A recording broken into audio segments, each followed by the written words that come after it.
Hey, you guys see this HP sponge in quotation marks that I'm fighting right here? Yeah, we'll be seeing him. This ends now! Consider yourself finished.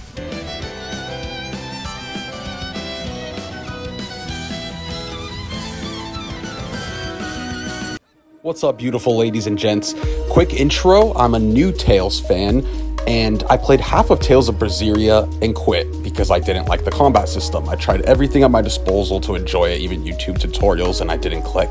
Then I played Tales of Arise, and now this game has climbed so far high up my ranks it has passed some of my all-time favorite action combat systems.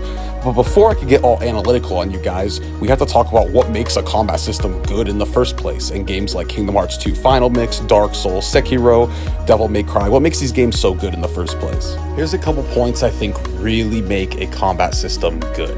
It needs to be hard but fair on the higher difficulties, fun and engaging on easy modes for the casual players. Your controls have to be tight, smooth, and responsive and give a lot of player agency. And there has to be plenty of ways to tackle the situation. You know, the game has to have lots of depth to it, and it needs to be good risk versus reward. For an example here, I'm able to perfect guard young Xehanort here in Kingdom Hearts 3, and then now the tides are in my favor, and I'm able to dish out a whole bunch of damage, and then right when he retaliates at me, I still have a way to dodge out of that situation. And now here's an older title, Kingdom Hearts Birth by Sleep, with some terrible boss design, where you have to basically cheese the game because the boss is attacking so fast and doesn't stagger to where you have to find an ability that can even hit him. And the whole fight is basically you spamming dodge roll and trying to get that ability to recharge to win the fight. Not fun. The player has no way of using anything else at his disposal, and it's just not done well compared to the other entry. I keep coming back to this word player agency because what that means is the player's ability to determine the outcome. And when you have so many ways at your disposal to win the fight and eventually learn the system developers gave you, it's a really fun experience. One last example I'm going to go into is the Dark Souls series, and there's a reason this game has a reputation to be compared to so many different games. It has an almost near perfect read and react dynamic going on, as well as feeling like a step-by-step fight, like you were to almost whip out a sword in real life and start fighting someone. The way it does that is through all these points I have here, almost done perfectly. And now I'm going to go into why I think Tales of Arise, amidst its flaws, I'm going to go into the flaws, don't worry. The base of their combat system that they got going on here is absolutely fantastic, and I'm going to go into each reason individually and share my points and own gameplay to try to convince you all of how good this game's combat is. First, I'd like to talk about player control, player agency, and the responsiveness of the game. This game is very responsive. Add in that perfect dodge they added, which is very fun to watch, by the way. And also the ability to chain your attacks after you defeat an opponent. You can consistently keep attacking your opponents as well as being able to get out of the way, if so be it. The game is very responsive, and that perfect dodge is just perfect. You're allowed to stay alive the entirety of the round of the fight if you so desire to get that good. And there's also an interesting pacing to this game where if you're in a certain position, you could completely dodge damage and to dish out damage. So right here, I'm going to keep hitting him in the air, and I'm able to just completely stay in the air here. And I'm going to just completely miss his attack while I'm still dishing out damage to him. As long as you know the attacks of the opponents, you can position yourself in certain ways to deal out damage while not taking it, and then you're still able to get out when you need to get out. And you're also able to just stand still at points and go into a perfect dodge because the enemies are very readable. Almost every enemy in this game has at least a sound cue, a physical cue, or a visual cue that they're about to attack, and you can get out of the way. Now, let's say all those tools at your disposal is still not enough to tackle the boss you're fighting. The game has party members that play completely different from each other and also offer different damage outputs depending on who you're fighting. If you need be, switch to Xion, learn her a little bit, and she's going to be able to chain attacks from very far away, and if need be, heal your teammates. And for her, she's going to get her link strikes up very fast with how much she's going to be dishing out damage from far away, and dodging is the same with her. You could do that perfect dodge and keep the attack going if enemies get within your range. And there's also ways for your other teammates, like Rinwell, for example. If an enemy is weak to lightning and Alphen is not cutting it with his sword, you switch to Rinwell and you start dealing out lightning damage to really tank his health. Or, for example, you could switch over to Dohalim, which plays a bit like Alphen, except he's got way more extended range. And his perfect dodge even adds a little ability to extend his rod, which just helps with more range, but you're still doing that physical attacking and dodging that Alphen is good at. And when you're doing that, you're basically invincible if you're good enough, because the game allows you to do that. Now that we've established the responsiveness and the player control is very good, and that you could even tackle the situation in various ways, what about the risk versus reward?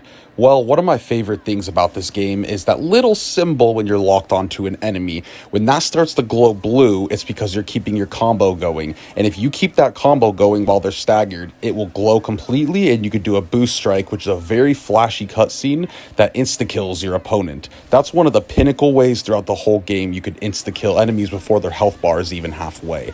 If that's not cutting it for you, you could throw a bunch of elemental attacks on Alphen and be able to absolutely demolish things with your flaming edge.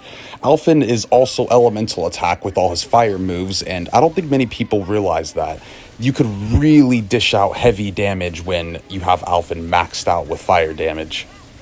And then also, when you're doing all this, can you get away with it? So here's a situation where I literally was trying to do my same thing, dish out some heavy damage, and I just play it wrong. I'm going way too in, I'm not keeping myself correctly paced. I have 1 HP here, and I'm still trying to attack him to deal more damage. I'm doing good damage, his health bar is dropping, but you'll see in a second here, if you don't stick to your roots and dodge roll a bit more or read your situation and react to it, you're going to end up dead.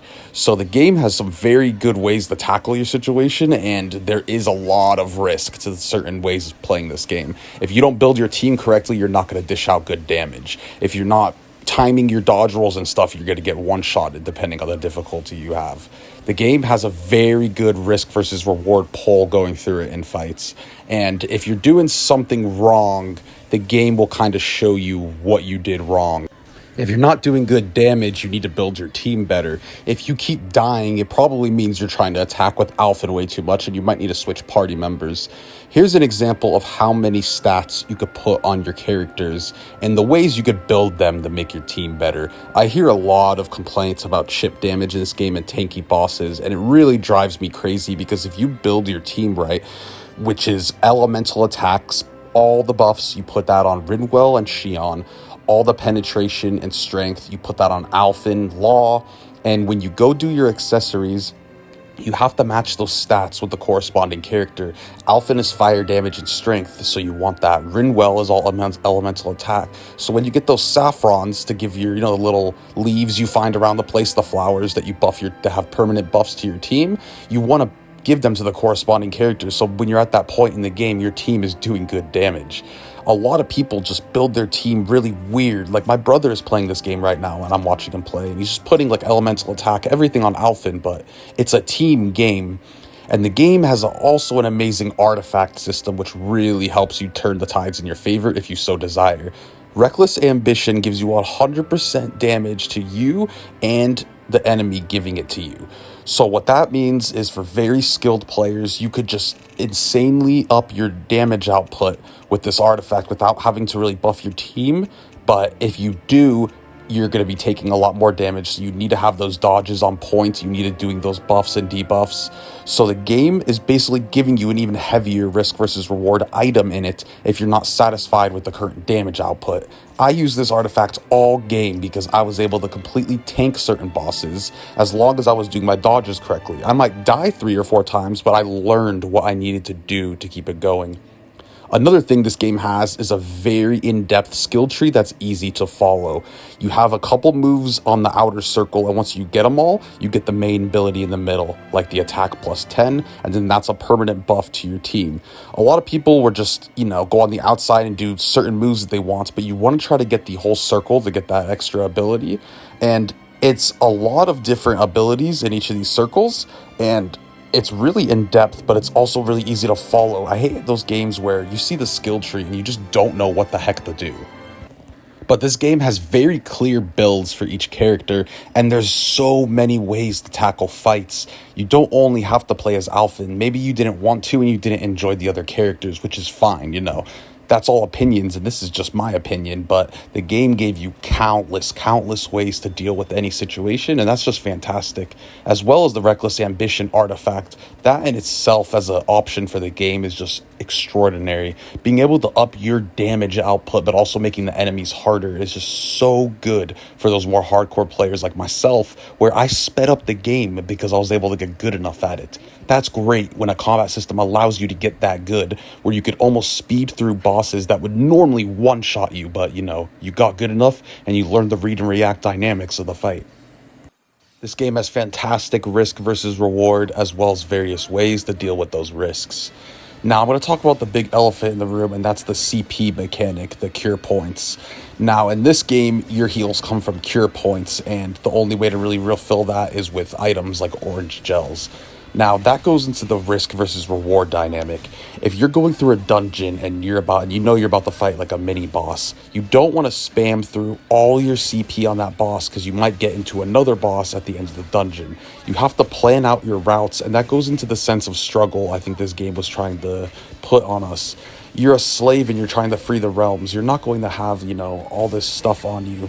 And doing that really makes it intense at moments if your CP's low and you gotta manage your items. An old problem in the Tales games was you can item spam to get through harder bosses. There were some bosses in Exilia right now that I'm playing that I just spammed all my orange gels to Elise because she could just heal me while I go run in the corner, and then I go buy all those gels after. In this game, money's hard to come by, so you can't just go spam buy items. And if you use all your orange gels to heal up, like I just said for the older games, you might come into another boss before you get to a checkpoint to get your CP back. And there you go. You have no CP and you're in the middle of a boss fight. Why? Because you spammed your CP in the previous fight instead of taking it more seriously and conserving your items.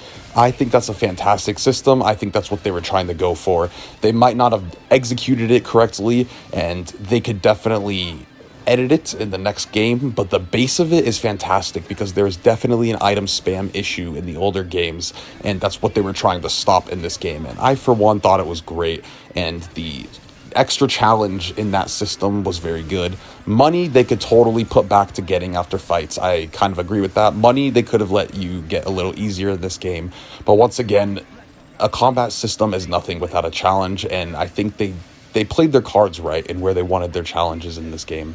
So that's my opinion on CP. That is, you know, that's out in the air. That's my word is not law on that. So my main point, once again, through this whole video is to show how amazing the base of their combat is. If they got flaws, what that means is in the next installment, they could iron out those flaws. And what we got is a 10 out of 10 combat system, even though it's pretty much a 10 out of 10 in my eyes.